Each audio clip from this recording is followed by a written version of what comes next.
This is day 3 of sunflower sprouts growing, and they are black oil, and I found that they do better. They have to have a layer of soil. This is coconut coir over the top, and this is the first time I've watered them in 3 days, and they are trying to come out the bottom. You can see where that plastic is. But they're yummy. I got this. It's a restaurant supply. It's where they heat their food up underneath. Yeah. Those. I got that at thrift store, and it just fits. See It how nice does. it It fits? just fits and so easy. Yeah. So, and then you asked the question. Can I follow you? Can you just do wheatgrass without any soil? So I did this little experiment for your readers. Is that what you call them? Viewers. So that you can see what happens when you don't use any soil at all. And it didn't works. go through the holes, did it? Well, the holes, I got that at the thrift store. My mom is the thrift store I really like queen. it when it has that little, see the little bump? Yeah, it keeps it from not draining. And then you can see that it's still, Yeah. but the roots are trying to go down and get that water, which doesn't bug me a bit. This is the first day that I have let it out into the sunlight at all. up. I did not use it under lights because that was your question. Can you grow it? And so we're going to keep it this way, and we'll update you later. But this is where the little hole was on the lid. And these came and up. they're They made their green. own way up through the lid, and this was under just natural sunlight. So that's how it looks. It smells good. It Does smells it? like licorice, but no mold, no anything. So that may be our new way of doing wheatgrass. That is amazing, Mom. So if you can pause, I have more in the back.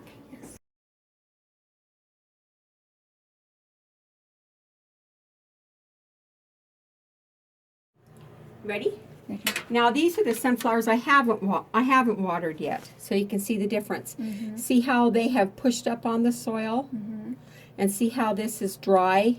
This is what tells me that they need water today. But Because I they wanted curl you. back on themselves? No, because look at the difference in color of the soil. Yeah. This is still moist, and this is dry. So this tells me that the edges are starting to dry out. Okay. And then this is wheatgrass done the same day.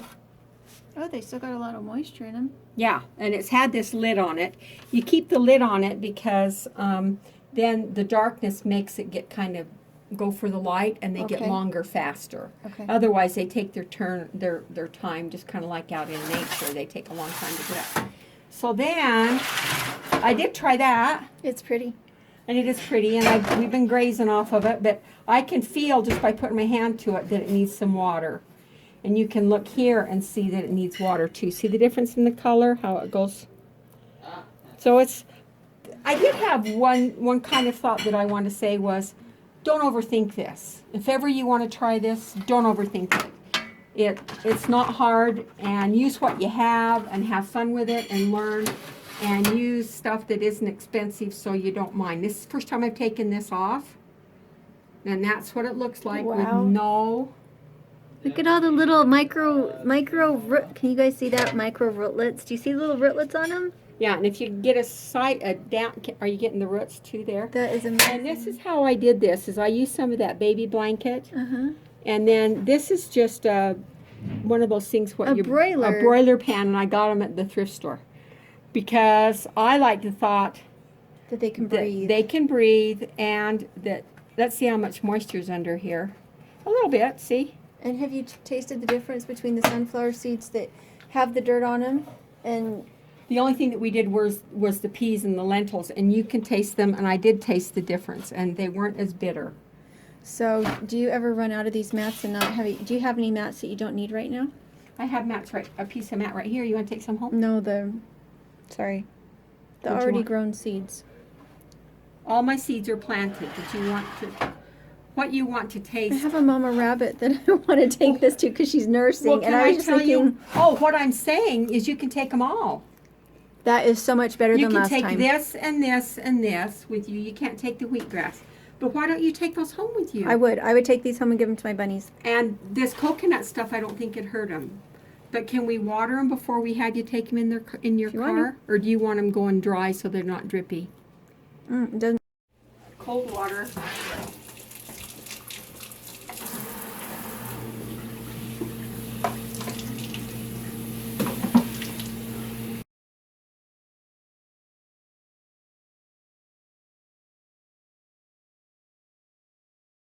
When I juice, I line the catching basket for the pulp with a bag. This is my favorite juicer. I got it off of eBay, way cheap. And it is like the most amazing juicer. And we can do a whole nother one about juicing sometime. But anyway, so this catches, and this will be like 2/3 full of pulp. And then I don't want to throw the pulp away, and so I bag it up like this, and Julie can feed her rabbits. Do you want to do it again? And what did you put in it? This has apples and some celery and carrots and a little bit of grapefruit without the rind. Okay, and so that's all food that rabbits can have, and then I don't have to throw that away or keep worms to eat it or compost it or anything. It can go to life. We're just gonna put it in the freezer and pop one out. The mama bunny is eating frozen pumpkin pieces right now, but I'm about to run out of pumpkin because everything is so very frozen. And so if you juice, you could save all your pulp, put it in these little bags, and feed it to your poultry. You could save it as treats for your goats. Any of your animals that like vegetables and like fruit, and it hasn't most of the sugar come out of it now. It's Yes. mostly just fiber. Mostly fiber. So you can just pop that in your freezer and have these built-in treats that didn't cost you anything. And that's what I like to do with my apple pulp when I'm done with making applesauce, is I dehydrate that, but you could also freeze it. Okay, guys.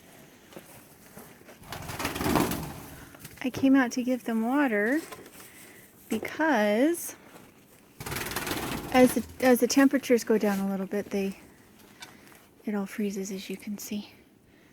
Hi, Mama. And she's totally out. It's very nice and warm in here. It is 30 degrees. So here is this little mama, her greens. We'll see what the babies seem to really like it too. So give her the water she needs, I think. Let me finish. Ooh, mama. So much food. So the babies have gotten to an age where they can get up and hop around. And so they will come and eat this food. And if I don't have her enough food at this point, she won't be able to nurse them. And they're going to be really aggressive little nursers at this point. See how they jump right under her and they go for her anytime she sits still? That's why your food is down there, Mama. That's why it's so important that you have a top spot for your mama to jump up on, because if you don't, she can't get away from them if she needs a nursing break. The other thing I want to do is put a little bit of cardboard in here so that if the bunnies get really wiggly at night, they don't fall into that water. See how I just did that? So, does she have other food? She has her other food. She loves this stuff, but she actually loves pumpkins even more.